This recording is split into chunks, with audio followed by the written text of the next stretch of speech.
happens when the fourth turning meets fifth generation warfare.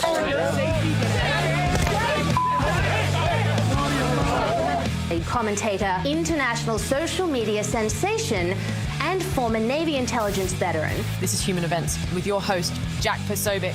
Christ is king. The president has always remained consistent in that he kicked Jeffrey Epstein out of his club at Mar-a-Lago because, frankly, Jeffrey Epstein was a creep. And unlike many other people who are named in these files, President Trump cut off his relationship with Jeffrey Epstein and was honest and transparent about that for years and years. The delayed January jobs report released just a few moments ago, and it shows that the United States economy added 130,000 jobs last month, far more than the 55,000 that was expected. The unemployment rate also ticked down slightly to 4.3%. Babies born between January 1st, 2025 and December 31st, 2028 are eligible for $1,000 investment accounts, similar to an IRA. To qualify, the child must be a U.S. citizen and have a Social Security number. Just within the past few hours, law enforcement has released a man detained for questioning in the search for Nancy Guthrie. So an hour and a half ago, we got kind of a bizarre letter. An email from somebody who says they know who the kidnapper is and that they have tried reaching Savannah's sister Annie and Savannah's brother to no avail. And they said they want 1 Bitcoin and, as they put it, time is more than relevant. At least 10 people have been killed in a school shooting in a remote area of Canada's British Columbia. The incident took place at the Tumbler Ridge Secondary School. A spokesman for the Royal Canadian Mounted Police said the shooter then turned the gun on herself. The people of Tumbler Ridge remain in a state of crisis following one of the worst mass shootings in our province's and country's history. That includes the deceased gun person. Ladies and gentlemen, welcome aboard today's edition, Human Events Daily. We're here live on Real America's Voice. Today is February 11th, 2026, Anno Domini. Another day, another horrific incident of trans violence.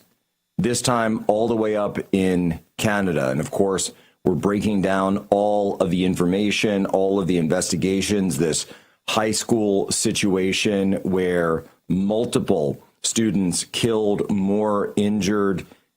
And at the center of it all, another trans individual, the same type of horrific violence that we have seen ripping across Western civilization. We've seen this type of violence in Canada. We've seen it across the United States of America.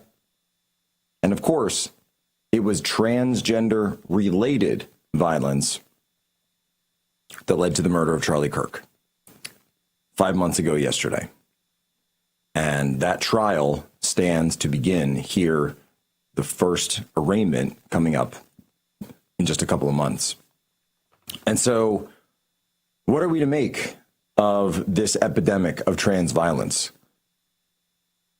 For months now, over a year now, we have called here systematically and consecutively and consistently at Human Events for a full FBI federal task force on the issue of trans violence.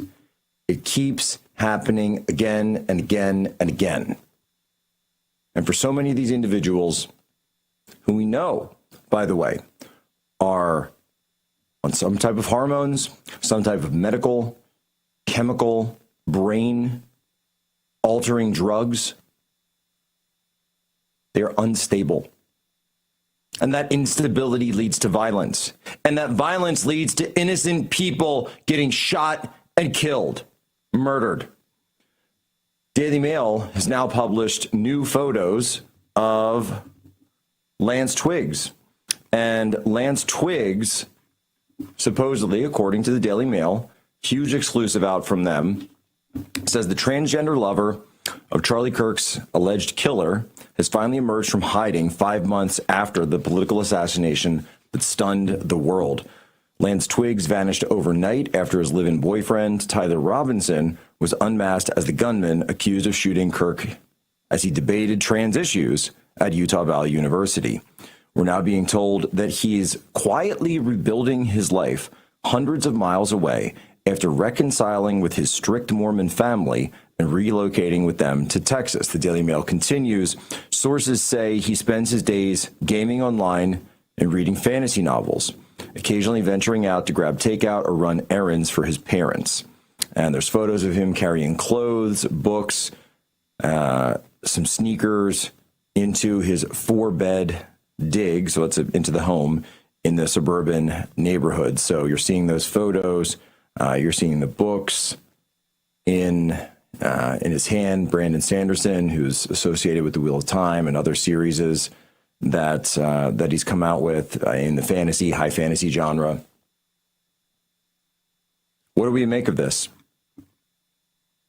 What are we to make of this? Is Lance Twiggs going to come out and come clean about what happened?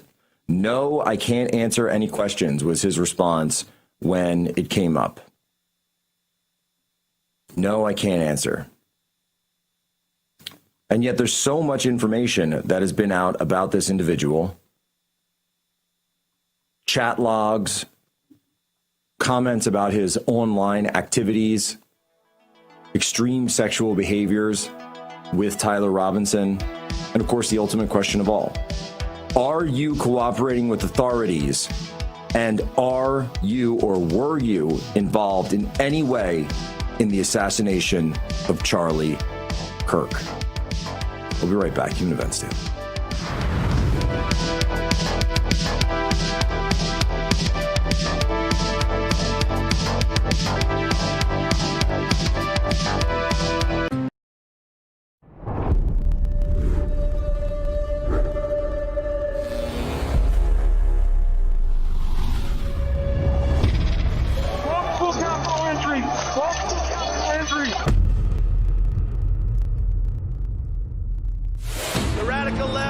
Exactly what they're doing. They want to steal the election. We're going to walk down Pennsylvania Avenue, and we're going to the Capitol. They need to take back our country. Events in Washington have taken a violent and tumultuous turn.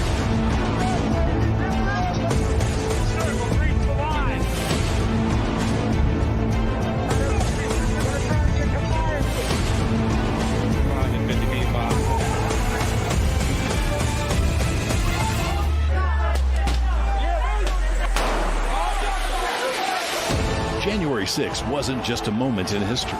For thousands of Americans, it was the moment their voices were taken. It's insurrection. They were persecuted, hunted. Seditious conspiracy. But behind prison walls, something unexpected happened. They found their voice again. Started singing the national anthem. We took it up to him at Mar-a-Lago. He goes, I'll put my voice on it. Our supporters made this go platinum. Real America's Voice is telling the real story of January 6th like you've never seen it before. Everybody, this must be peaceful. This is not the story you were shown. I take responsibility. This is the story they live. Government entrapment scheme that this actually was. The J6 Patriots are no longer staying silent. They are speaking, they are standing, and they are telling the truth. You can't kill us. You can't beat us. Scan the QR code or visit RealAmericasVoice.com. Real America's Voice presents The Sleeping Giant. Available now. Hey folks, it's your friend John Rich. I co-founded Old Glory Bank because we heard too many stories about people getting canceled by their bank because they didn't agree with their politics. The government wanted to know where you shopped. If you bought a Bible or you shopped at a sporting goods store, you're probably on a list. We created Old Glory Bank because America needed a bank that would protect their privacy and security. Exercising your constitutional rights is not a criminal activity, and neither is loving your country. At Old Glory Bank, we stand with you. Stand in our way, and our golden age has just begun. This is Human Events with Jack Posobiec. Now it's time for everyone to understand what America First truly means. Welcome to the Second American Revolution. All right, Jack Posobiec, here we are back live. Human Events Daily. We're on Real America's Voice. Folks, every day, Americans make choices that shape our country's future, right down to which cell phone provider we support. Here's what most people don't realize. Patriot Mobile is not just a wireless provider. Patriot Mobile is an activist organization funded by selling top-tier cell phone service. They've been on the front lines defending our freedoms long before it was cool, standing in the gap when others would not. The best part is they deliver prioritized premium service on all 3 major U.S. networks, giving you the same or even better coverage backed by 100% U.S.-based customer service. Get unlimited data plans, mobile hotspots, international roaming, and so much more.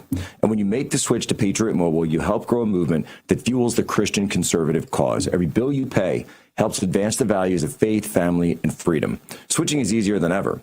Keep your number, keep your phone, or upgrade. Take a stand today. Go to patriotmobile.com/POSO or call them 972-PATRIOT and use promo code POSO for a free month of service. That's patriotmobile.com/POSO. Give them a call, 972-PATRIOT. And just like you did during the halftime, make the switch today.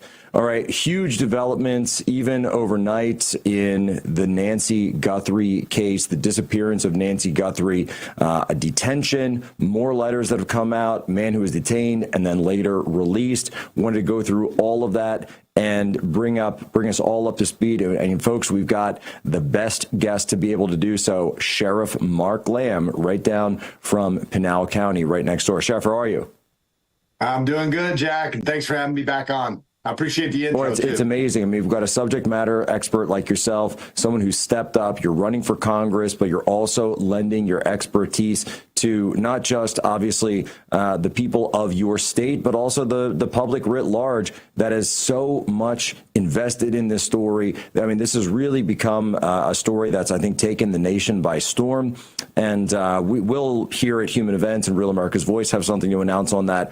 I think tomorrow we're going to have a piece coming out, but I wanted to get your sense of just, even in the last time since we've spoken, it really feels like the federal investigators that have come in now, Kash Patel visiting as well at the command center, the tactical operations center, the talk that they've set up, basically, that they've really been able to get a breakthrough in this case, and they're getting a lot of traction from what we're seeing. What's your read? Well, look, the FBI is really good at this, and they should be brought in on a case like this because they have ability to go into phones and computers. You know, we were told initially that there was no video or pictures from that camera, that it was unretrievable. The FBI gets involved, and then whether Google had it the whole time or whatever it was, they finally got somebody to release it. And what should have been on the cloud or gone, it's kind of actually concerning on one end because they didn't even have a subscription yet this video still existed. So that should be concerning a little bit. But thank goodness in this case, it was still available and they were able to recover it. And now I think that everybody feels like that we're finally starting to get some traction on this case and be able to get it moving in the right direction. Well, so when you saw the video initially, what were some of your first indications? What were some of your first observations, your analysis of something like this? Did it seem like this was a professional job, like so many were suggesting? Yeah, you know, like you're in the intel community. As soon as I saw this video, I was like, okay, this is kind of a little bit more of a dog and pony show than what we had originally anticipated. The way he carries his gun, that is a little weird. Just his comfort level being in the doorway of somebody's home, knowing that a camera is filming him at the time, that's a little stands out to me as well. And he was in no hurry. You know, he wasn't like he just ripped the camera off. He took time, went and grabbed some bushes, brought it back over. This is a man who was very comfortable that he was not going to be identified by that video camera. So those are some of the things that stood out to me. But clothing, backpack, the backpack appears to be full. You wonder why that is the case. But there was a lot to go off of in this video. And I think there's some stuff within his, even though he's wearing his mask, I think that you've got some facial features that you could go off of there. My guess is whoever this was has probably shaved his mustache and little Fu Manchu thing here since then. But this is definitely going to give them something to work with. Well, yeah, and you'd think, but I remember once, as you say, when I was in the intel community, I had this training that I was going through, and we actually had a retired LAPD homicide investigator who was leading the training and gave us this scenario and, you know, a bunch of facts, basically a case, similar missing person case that was based on a real story. And, a bunch of us in the class came up with all sorts of different scenarios and what it could have been. And then he eventually told us the truth. And I don't think any of us got it right. This is, first year kind of 101 level. And he comes in, he said, the problem you guys all have is that you think criminals are smart, but typically it's not the smartest kind of people that turn to crime to profit in the first place. And so we're sitting there going, why would they make so many mistakes? And he said, look, they all do. They all do because they're not the smartest people to begin with. And I think that's what you see on this video. Yeah, don't subscribe to conspiracy, what could easily be dismissed as incompetence. A lot of times you have criminals who are not very smart. And when I see this video, it makes me feel less as if this was a kidnapping or an abduction, or maybe just a burglary or some type of other crime that maybe just didn't go the way they thought it was going to go. And then they had to make an adjustment on the fly with Nancy Guthrie. That would be not as good, because that would, then she becomes a liability in that case. I'm still very dubious of the letters. Yeah, it's more like a home invasion that she was home for. And maybe this guy didn't know if she was going to be there. Maybe he did. But, this video makes it feel more like a burglary or a crime gone wrong. What do you make of the sense that we only see one individual in the video, and people suggested he could have had a vehicle? I'm sure he had a vehicle, but that there may have been more people in the vehicle, but we really only see one person in that video. I mean, is this the type of thing that when you see abductions, when you see kidnappings or those home invasions, do you really only see a single perpetrator? Sometimes if you got a random criminal burglar, they could be a single perpetrator. But when you're involving another person, a kidnapping, now you're going to have to start to ascribe some of that to a conspiracy, which involves 2 or 3 people. You might have had somebody down the road in the vehicle who was waiting to come pick them up, who was kind of monitoring the traffic in the area. You may have had somebody else giving him information about the house, or who would be at the house, or where the cameras were. My guess is there is more than one person involved here. The one thing is, it's clear that this is probably the same person, but in some of the pictures, he has that gun off his front waist, and in the other pictures, he doesn't. So, there may be a slight possibility that you had 2 people dressed exactly the same, but I doubt it. This is probably going to be one guy who decided to eventually put the gun on when he was going to go in the house. Right. Or in fact, he's got his hand on it. It seems that he's walking up. So it could be that he was fidgeting with it, moving it around. But something that also speaks to someone who's, probably not been very experienced doing anything like this. Probably not someone who's had a history of these type of things. And certainly, by the way, the first thing you'd check, of course, is the person home, if this were in fact a home invasion. Now, obviously, since then, we've had one detention, a situation where someone was looked at, a person of interest. I think that was based off of a tip that came in, possibly matching facial features. Now, as we move now into that phase of the investigation, should we expect to see more of these possible, false IDs, these type of things that come up as more and more? I'm sure they're getting flooded with tips. Yeah, I heard that they had gotten 10,000 tips since they released the videos that came in. Imagine having to sift through all that information to decide what's real, what's not. This is probably not the only guy they're sitting on. I imagine they're sitting on 4, 5, 6 other people. What you do when you're trying to scare up the birds out of the brush, you send the dog in, and that tends to get the birds moving. This traffic stop could have been that. Could have pulled them over, make them uncomfortable, make them make a mistake at this point. Call somebody, move Nancy from a location to another location. This is what you start to do. I'm not insinuating that this guy is involved. They let him go back home, but that doesn't necessarily mean he's clear either. And as far as the search warrant, people said, well, they were in and out of the search on the search warrant. Well, to get a judge to sign off on a search warrant on something like this, where it wasn't even his house, that search warrant is going to have a very limited scope. And that scope was probably just to be able to go in and to see if Nancy Guthrie was in the residence, or if they located any of the clothes involved with the pictures and the videos that we saw. So I would highly doubt that a judge signed off on a broad search warrant on that house. It was probably very limited in scope, which would have taken not much time at all to conduct that search warrant. And so, as you say, that they're sitting on people, that phrase more than likely is, as they're sifting through this information, because you've got to look for motive, means, and opportunity. So, okay, this guy looks like him, but he was out of state, right? So, it's not going to be that guy. Or this is a guy who, doesn't work anywhere near there. But now you've got, in this case, because he's someone who partially matches the description and worked as a DoorDash driver in the area, it kind of hits all that. Is that the sort of thing that investigators are looking at when they get these tips in? Yeah, they're probably looking at tips. They're probably looking at cell phone pings. They're probably looking at Circle K video. There's a lot of information that we are not privy to right now. I know we feel like we have all the information. There's a lot of information that we are not privy to. I will say that one of the challenges that they face is you have the Pima County Sheriff's Department. You probably have some other units. Then you have the FBI. And making sure that they're all coordinated and that one's not jumping the gun over the other one is going to be very important at this juncture. And so you don't know whether maybe they preemptively stopped this guy before they were ready to actually do it. But he jumped in a car. Coordination issues. Sheriff Lamb, we're up on a hard break, but let's get into that. This communication between the locals and federal when we come back here at Human Events Daily.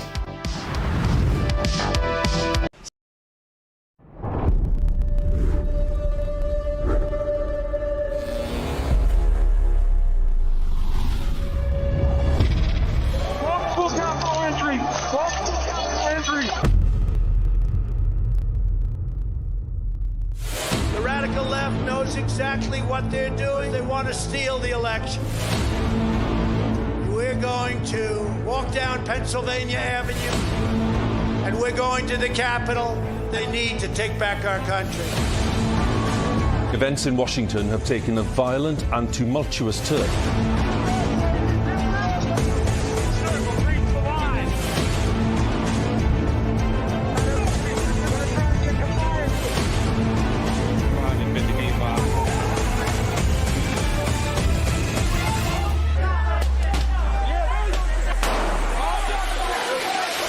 January 6th wasn't just a moment in history. For thousands of Americans, it was the moment their voices were taken. It's insurrection. They were persecuted, hunted. Seditious conspiracy. But behind prison walls, something unexpected happened. They found their voice again. Started singing the national anthem. We took it up to him at Mar-a-Lago. He goes, I'll put my voice on it. Our supporters made this go platinum. Real America's Voice is telling the real story of January 6th like you've never seen it before. Everybody, this must be peaceful. This is not the story you were shown. I take responsibility. This is the story they live. Government entrapment scheme that this actually was. The J6 Patriots are no longer staying silent. They are speaking, they are standing, and they are telling the truth. You can't kill us. You can't beat us. Scan the QR code or visit RealAmericasVoice.com. Real America's Voice presents The Sleeping Giant. Available now. Hey folks, it's your friend John Rich. I co-founded Old Glory Bank because we heard too many stories about people getting canceled by their bank because they didn't agree with their politics. The government wanted to know where you shop. If you bought a Bible or you shopped at a sporting goods store, you're probably on a list. We created Old Glory Bank because America needed a bank that would protect their privacy and security. Exercising your constitutional rights is not a criminal activity, and neither is loving your country. At Old Glory Bank, we stand with you. You know, they talk about influencers. These are influencers, and they're friends of mine. Jack Posobiec. Where's Jack? Jack, he's done a great job. All right, Jack Posobiec, we're back live here, Human Events Daily. Folks, let me tell you something straight up. I'm a picky man. I'm a little picky about what it comes to what I put in my body and what I drink, what I eat, what companies I support. And Blackout Coffee checks every single box. We're talking about a family-run American company roasting fresh coffee right here in the USA, built by people who believe in hard work, freedom, in this country. In 2026, it's a huge year because we know this year marks the 250th anniversary of the United States of America, and Blackout Coffee is celebrating it all year long with new roasts, limited editions, and some very exciting releases coming. I drink Blackout Coffee. I drink it every day, every single day. Morning shows, late nights, travel days. traveled down to Mar-a-Lago for the Hispanic Gala last night. We're back here in Real America's Voice land for this show today. This is all thanks to Blackout Coffee. All the travel, everything we do, and who knows, might even be out to Tucson later. It's smooth, it's strong, and it's always fresh. Once you switch, there is no going back. They've got something for everyone. Morning Reaper, their best-selling medium roast. They're smooth and never bitter. Brutal Awakening, a bold dark roast that actually wakes you up. For 2026, you got to try the 1776 dark roast, rich and unapologetic, made to honor America's founding. And the 2A medium roast, smooth, balanced, and proudly named after the Second Amendment. Your coffee shows up fresh, on schedule, and you never run out. They also have instant coffee, which is a total game changer. This is not weak gas station powder. We're talking real Blackout coffee in a packet, no machine, no mess. Add water, stir, and you're ready to roll. Perfect for work, travel, or keeping in your desk or go bag. Go to blackoutcoffee.com/POSO and use promo code POSO for 20% off your first order. That's blackoutcoffee.com/POSO. Support American jobs. Celebrate 250 years of freedom. Drink coffee that tastes incredible because every sip should feel like a win. We're back on with Sheriff Mark Lamb, who's now also running for Congress in Arizona. He's providing his expertise, his leadership, stepped up when his public called in terms of law enforcement. He's stepping up now in terms of leadership, and he's providing his expertise as this investigation goes on in the disappearance of Nancy Guthrie. Sheriff, I have to ask you, what are we to make of these ransom letters, these purported ransom letters, the Bitcoin? There's a new letter out saying, oh, I've got information on the other letters. How do you vet in any way? And I say this as a guy who was in intelligence. I mean, how do you really able to vet any of this?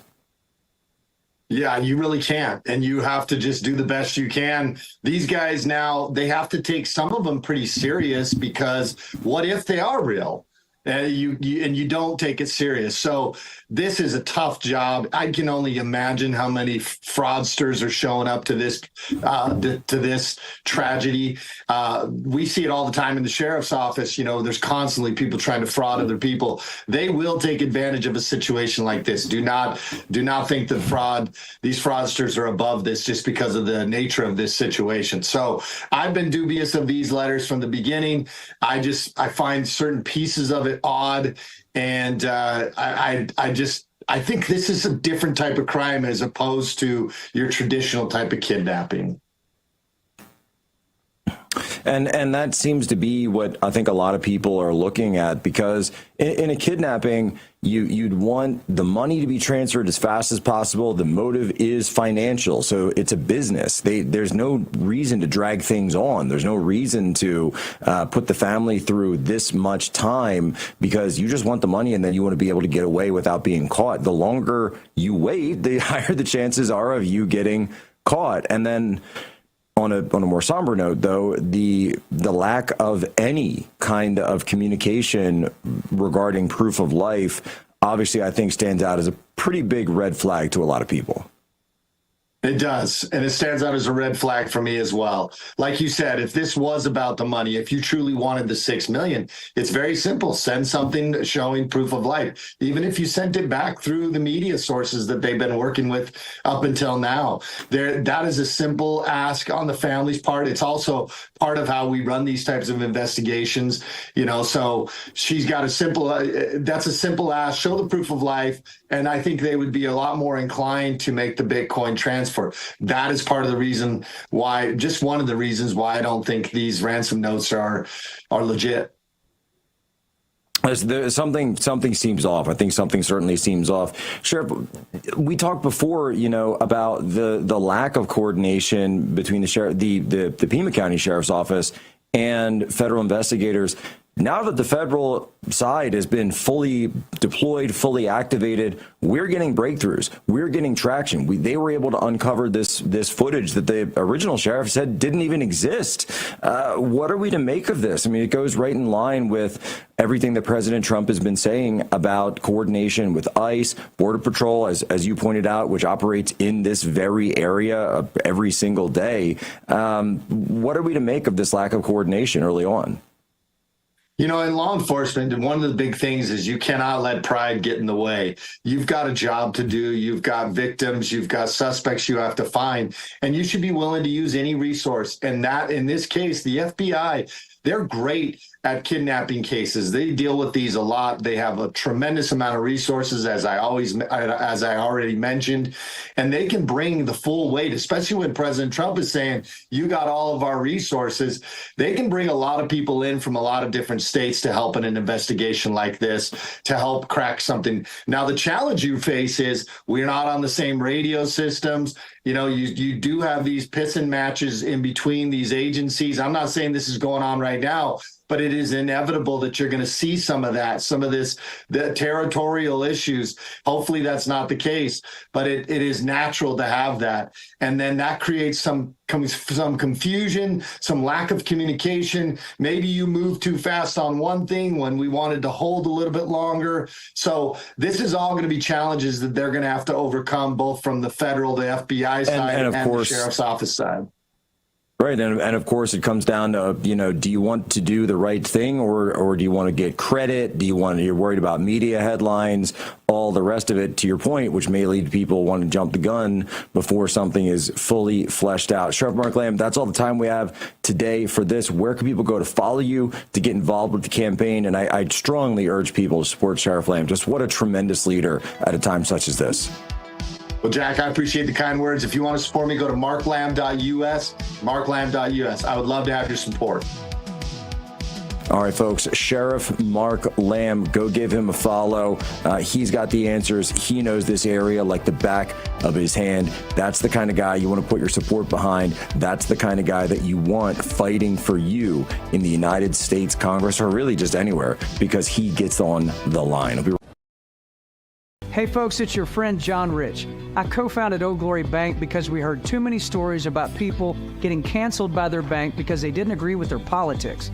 The government wanted to know where you shopped. If you bought a Bible or you shopped at a sporting goods store, you're probably on a list. We created Old Glory Bank because America needed a bank that would protect their privacy and security. Exercising your constitutional rights is not a criminal activity, and neither is loving your country. At Old Glory Bank, we stand with you. I'm a J6er. I spent 1,143 days in prison. About a year in prison. We were prosecuted, persecuted. J6ers have been treated like terrorists. And we need your help. Stand in the Gap was founded to stand in the gap for J6ers working to rebuild their lives after being incarcerated. For just $10 or more, you can help these patriots get back on their feet again. Every dollar you give is being matched up to $50,000. Go now to j6support.com and donate today.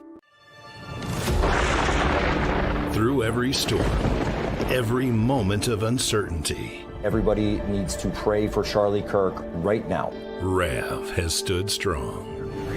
We're not going to tolerate this stuff anymore. Turn that anger into motivation to save this nation. When we move together, there is power. The cries of this widow will echo like a battle cry.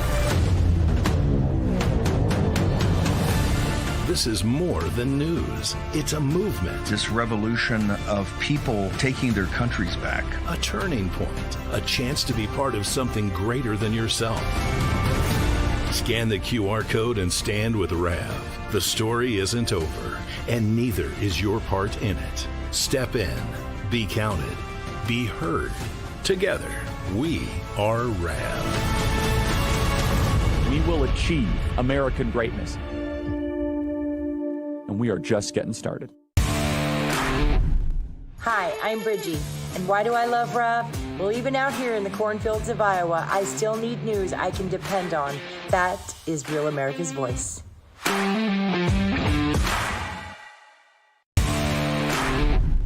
I'm Lou, Mega Pilot from Rev's Gator Chat here in beautiful Trump County, Florida. The best place for real news is Real America's Voice. Where's Jack? Where's Jack? Where is he? Jack, I want to see you. Great job, Jack. Thank you. What a job you do. You know, we have an incredible thing. We're always talking about the fake news and the bad, but we have guys, and these are the guys who should be getting Pulitzers.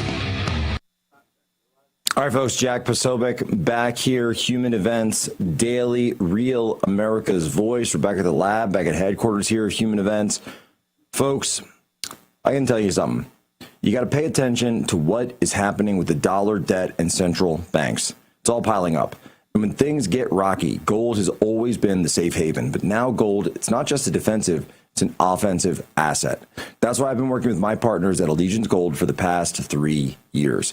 They'll help you protect your savings and your retirement with real physical gold and silver, not paper promises. And now Allegiance Gold is making it even better. They'll donate 1% of qualified investments from my audience to Turning Point USA or another great America First organization, in addition to the 1% you already qualify for, so you can protect your wealth and support the movement at the same time.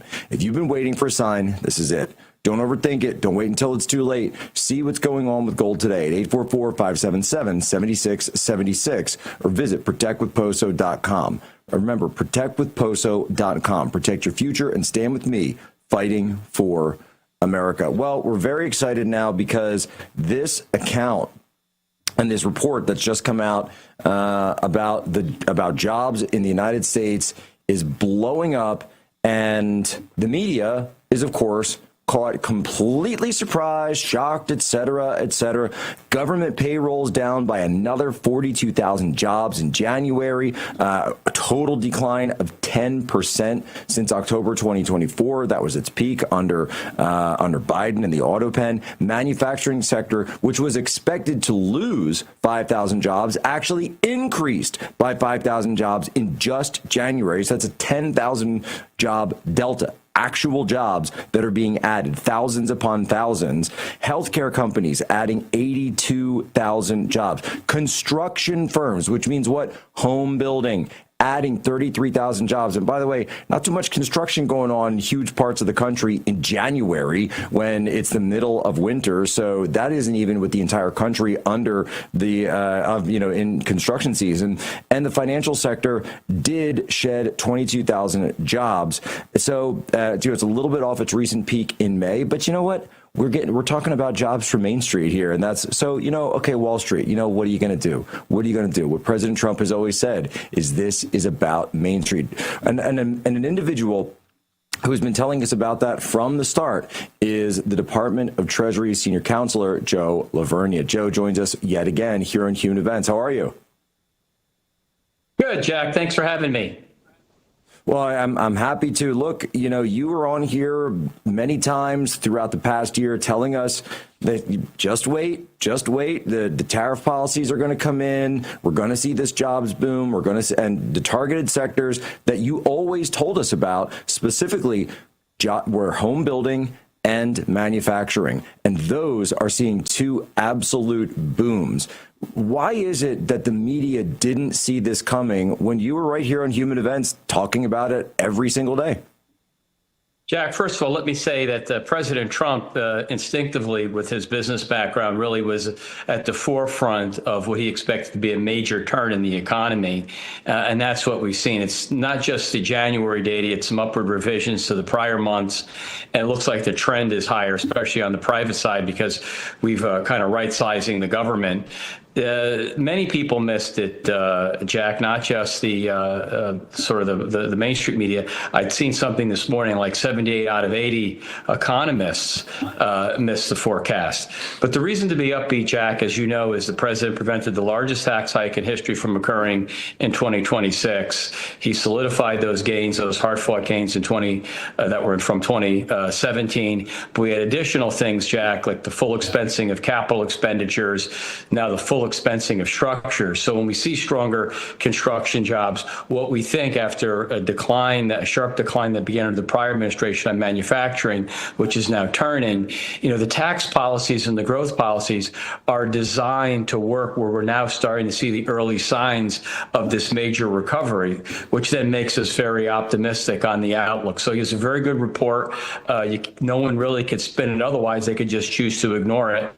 And there's very good income growth implied from this report. In other words, take-home pay should start to rise much more significantly, obviously opposite of what had happened in the prior administration. And when we talk about this, it's really a situation where there's so many economists that were just running around saying, oh, this is never going to work, it's not possible, tariffs are going to, but what they missed, and I think what so many of them missed, and what President Trump understood, Secretary Bessent, of course, backed him on this and put it in place, was that the tariff policies were always going to be predicated on this idea of the United States as a premium market, that all of those suppliers would, in fact, bear the cost and bear the burden of this because they want access to the U.S. market writ large. And that's what we're seeing across the board, isn't it? That's exactly right. People need to think holistically about President Trump's policies, where you have deregulation, prudent business deregulation that removes burdensome regulations on companies that don't allow them to expand and, of course, hire people. That gets married with cheap and abundant energy, because if you're going to build and produce items, goods, things that people want, you've got to have low energy costs. You have to have low taxes, which the One Big Beautiful Bill solidified, then the incentives that are in those taxes, and then a further incentive for tariffs. In other words, if you tariff countries, that's going to encourage them to bring capital in, and they're further incentivized by all those factors I just mentioned. So everything works together in unison. The president instinctively understands that, and that's why we've had record amounts of capital commitments coming in from foreign countries, coming in from foreign businesses. And this is why we believe we're at the start of a real industrial manufacturing boom renaissance. And it's incredible to see. I've just anecdotally, I was reading Twitter yesterday, and I saw, this guy putting out that he had family members that worked in the manufacturing industry in Ohio, and they said that they were having to turn down work because their plate was absolutely filled with different projects that they wanted to put in, and they said, look, we're usually getting beaten left and right by the Chinese, and yet here we are, we can't even fill our orders. We've hired to the hilt, and there possibly may even have to look at expanding just because the amount of demand is there. And that's really what this is about, isn't it? It's allowing American firms to actually be able to compete with what the foreign companies are doing. And when they're able to do so, people will typically choose American. No, that's correct. And that's why, when you look at the last two official quarters, real GDP has grown 4%. If you take the government out, which has actually been declining, growth is even stronger. It's closer to 5%. It looks like, according to the Atlanta Fed, growth was around 4% or close to 4% in the fourth quarter. And typically we have those very strong GDP numbers, you will get the hiring. The fact that the president secured the border, you've eliminated a lot of illegal immigration, that will put downward pressure on rents and housing costs. And as you were alluding to with your anecdote, very interesting anecdote from Ohio, that ultimately will push up worker wages because you're going to tighten the labor market. And as you tighten the labor market, those companies also will likely invest in training those workers. So it really does, as the president say, become an America First policy. It all fits together. And this improvement we've certainly seen in the last month with the employment data should be expected to continue and strengthen during the course of this year, now that legislation that the president passed last year is complete. And Jack, it needed to be done early in July to that President Trump wanted and Secretary Bessent worked hard on getting.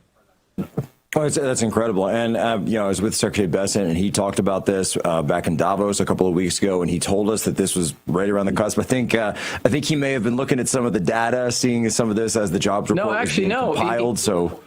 Yeah, no, actually, no, he just has, no, I mean, well, we look at the data, but it wasn't like he's obviously a very famous investor, and being a good investor means anticipating the future, and he's had made a great career in doing that. But the policies, look, these supply side pro growth policies, Jack, as you know, worked very well in the first Trump administration. So we took all the best things that were in the first administration, and then the president, with the secretary's help and many others, helped push this through and added additional benefits. For example, the expensing for factories, a company can now deduct full expensing for a factory. That never happened before. That will encourage the building and the boom, and hardworking Americans getting a no tax on tips, no tax on overtime. That will increase labor supply. That will encourage more people to stay in the workforce, to work longer hours. They make more pay. Their living standards rise. They produce more, and that causes a disinflationary boom. Growth doesn't cause inflation. It actually helps push inflation down. Well, and just in the last couple seconds, I just realized the clock's getting away from me. The Trump accounts, this is a total game changer. They've gone out wildly popular for kids. TrumpAccounts.com, Form 4547. And Jack, they're so popular, without naming names, even people on the other aisle love it. It's totally bipartisan. We want people to understand the powers of compound interest. We want to be able to make an investment in young boys and girls' future. And this is just a wonderful opportunity for them to be part of the American system, live the American dream, and have financial security when they're adults. Yeah, I remember, my first communion, my grandparents giving me a savings bond. This is sort of the modern version of that. Joe Lavernia, Secretary of the Treasury. Hey folks, it's your friend John Rich. I co-founded Old Glory Bank because we heard too many stories about people getting canceled by their bank because they didn't agree with their politics. The government wanted to know where you shopped. If you bought a Bible or you shopped at a sporting goods store, you're probably on a list. We created Old Glory Bank because America needed a bank that would protect their privacy and security. Exercising your constitutional rights is not a criminal activity, and neither is loving your country. At Old Glory Bank, we stand with you. I'm a J6er. I spent 1,143 days in prison. About a year in prison. We were prosecuted, persecuted. J6ers have been treated like terrorists. And we need your help. Stand in the Gap was founded to stand in the gap for J6ers working to rebuild their lives after being incarcerated. For just $10 or more, you can help these patriots get back on their feet again. Every dollar you give is being matched up to $50,000. Go now to j6support.com and donate today. Through every storm, every moment of uncertainty, Everybody needs to pray for Charlie Kirk right now. Rav has stood strong. We're not going to tolerate this stuff anymore. Turn that anger into motivation to save this nation. When we move together, there is power. The cries of this widow will echo like a battle cry. This is more than news. It's a movement. This revolution of people taking their countries back. A turning point. A chance to be part of something greater than yourself. Scan the QR code and stand with Rav. The story isn't over, and neither is your part in it. Step in, be counted, be heard. Together, we are Rav. We will achieve American greatness. And we are just getting started. Hi, I'm Bridgie. And why do I love Rav? Well, even out here in the cornfields of Iowa, I still need news I can depend on. That is Real America's Voice.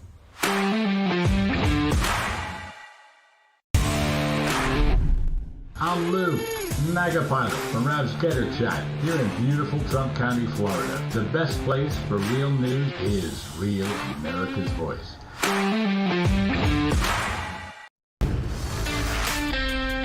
Jack is a great guy. He's written a fantastic book. Everybody's talking about it. Go get it. And he's been my friend right from the beginning of this whole beautiful event. And we're going to turn it around and make our country great again. Amen. Jack Posobiec back live, Human Events Daily. I want to get Libby Emmons in here now from the Post Millennial to talk to us about yet another horrific example of the epidemic of trans violence now out of Canada. Libby Emmons joins us. Libby. Yes. Hello, Jack. I'm here. Well, so walk us through the situation. Who was the individual? What do we know about them? And what's the current status in terms of the school, the victims? So yesterday, in a very tiny town, a very tiny mining town nestled in the foothills of the Canadian Rockies, an individual named who has been identified as Jesse Strang went into the school, killed 6 people, injured 25. 3 of those were transported in critical condition to a hospital. 1 of them died on the way. It's been reported today that, and this is just, on Twitter, this hasn't been confirmed by authorities. Canada seems a little slow with that, but one of the victims has made it out of surgery, a little girl named Maya. The school is the Tumbler Ridge Secondary School. It's a high school in this town. The town has maybe 2,400 people. It's very small. The school, the secondary school is 7th grade through 8th grade. 7th grade through graduation, through senior year, 7 through 12, and it has about 160 students. So it's an extremely small school and a very small community. Police were called to the school, I think, about 1:20 p.m. local time yesterday, where they went into the school and cleared the school and found also the shooter dead from a gunshot wound that was self-inflicted. So this is really a big tragedy, and there have been some complicating factors in terms of getting to understand the identity of the shooter, and a lot has been done by independent journalists in Canada who have gotten that information out, because the CBC, which is the state-run media there, which is very pervasive, has been very uneasy about releasing details and has not released details. So the victims are not known. However, Amy Ham, who is in the province where this happened, spoke about it on Twitter and said that she had been in previous years in a private Facebook group with the mother. Now, Amy Ham is a women's rights activist, and she has worked really hard to preserve women's only spaces in Canada, and that has been a losing battle for her, but she's been fighting anyway. She said that she was in this private Facebook group with the mother, and she believes that the mother is one of the victims because 2 people were also found dead in a residence in the town. So they have also not been identified, but Amy Ham has said that she believes that it's the mother. So it really does seem like a very similar tragedy to the trans shooting tragedies that we see unfolding in America as well, where you have a person, an individual who in this case was taking SSRIs, talked about taking Zoloft and some other medication that is specifically for autism and sleep, insomnia and things like that. So you have this individual who had been posting about being trans, about, wanting to take hormone replacement therapy as well, which is cross-sex hormones. He had changed his username from Jesse Boy to Jess UWU. And people may remember that OWO was something that was scrawled on engraved on the bullet casings in the Charlie Kirk assassination case, and UWU is a similar thing to that. It sort of represents anime, furry kind of things like that. So, so that's what we're looking at. UWU is I would say, obviously originated in anime culture. It certainly has transcended that. I'm familiar with that meme. A lot of people familiar, but now we've seen, as you say, 2 situations or 2 crimes where that same phrase has been used. By the way, just as a reminder for myself, Amy Ham, she was the registered nurse who lost her job. Is that right? That's correct. Yeah, she lost her job for sticking up for women's rights. Yeah. Okay, I remember that. She was prosecuted. Yeah, she was prosecuted by the midwives. You interviewed her, right?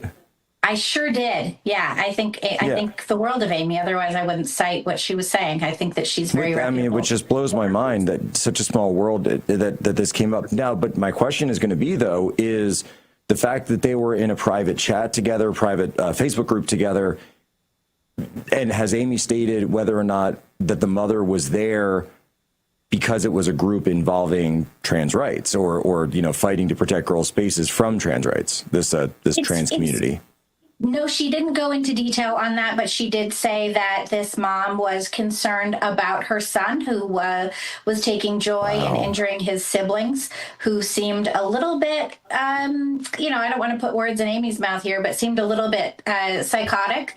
When we think about, children who take pleasure in injuring others, that's something that certainly is a parent's nightmare. And I think that that's what she was talking about here. Now, this Facebook chat was a few years ago. So the posts that Amy was sharing were from, several years back, but there have been posts since then by this individual that are saying, that they're trans and they're trying to figure out how to navigate that. And they came from a family where hunting was part of, family life. And so there were a lot of guns in the home. And that's, just absolutely horrific. Libby, this is a small mining village that is an extremely remote town.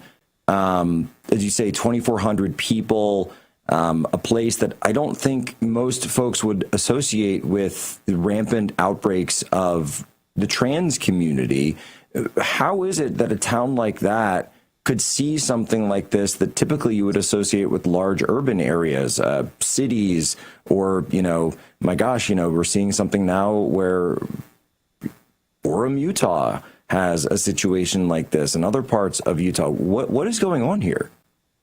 Yeah, I think that we do see this a lot more in rural and small areas for a couple of different reasons. One, people are able to connect on these message boards and chat boards online. They're able to talk about what they're feeling and then essentially be groomed by others who say, oh, you must be trans, or you must have this very specific kind of neurodivergence and various other things. So people are able to connect in that way and end up, hearing about these things through online communities.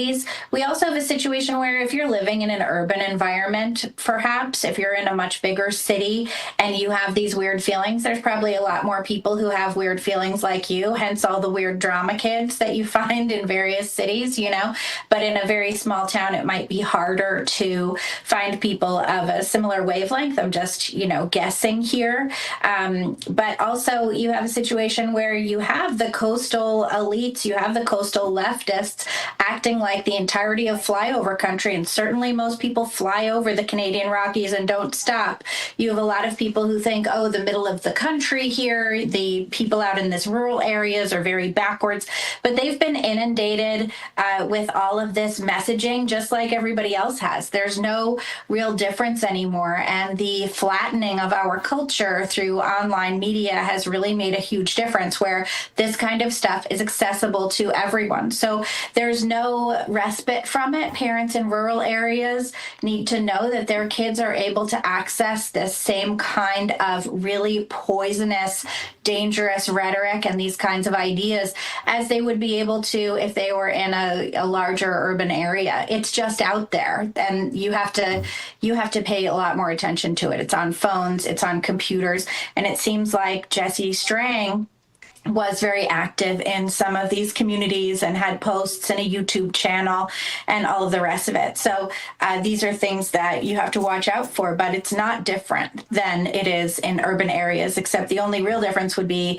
that there are more people in urban areas that perhaps you can relate to than there are in a town where there's 160 kids between 7th and 12th grade. But it's the ideology, it's the internet, and that's where this is taking place. Libby Emmons, thank you so much. She's joining us here from the Post Millennial, as well as the editor of Human Events. All right, folks, I will be on Timcast IRL tonight, so please go and check that out. Ladies and gentlemen, as always, you have my permission to lay short.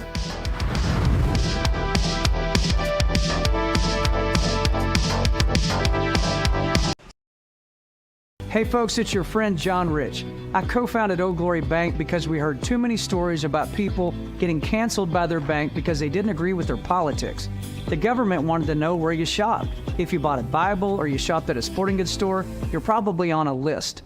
We created Old Glory Bank because America needed a bank that would protect their privacy and security. Exercising your constitutional rights is not a criminal activity, and neither is loving your country. At Old Glory Bank, we stand with you. I'm a J6er. I spent 1,143 days in prison. About a year in prison. We were prosecuted, persecuted. J6ers have been treated like terrorists. And we need your help. Stand in the Gap was founded to stand in the gap for J6ers working to rebuild their lives after being incarcerated. For just $10 or more, you can help these patriots get back on their feet again. Every dollar you give is being matched up to $50,000. Go now to j6support.com and donate today. Through every storm, every moment of uncertainty, everybody needs to pray for Charlie Kirk right now. Rav has stood strong. We're not going to tolerate this stuff anymore. Turn that anger into motivation to save this nation. When we move together, there is power. The cries of this widow will echo like a battle cry. This is more than news. It's a movement. This revolution of people taking their countries back. A turning point. A chance to be part of something greater than yourself. Scan the QR code and stand with Rav. The story isn't over, and neither is your part in it. Step in. Be counted.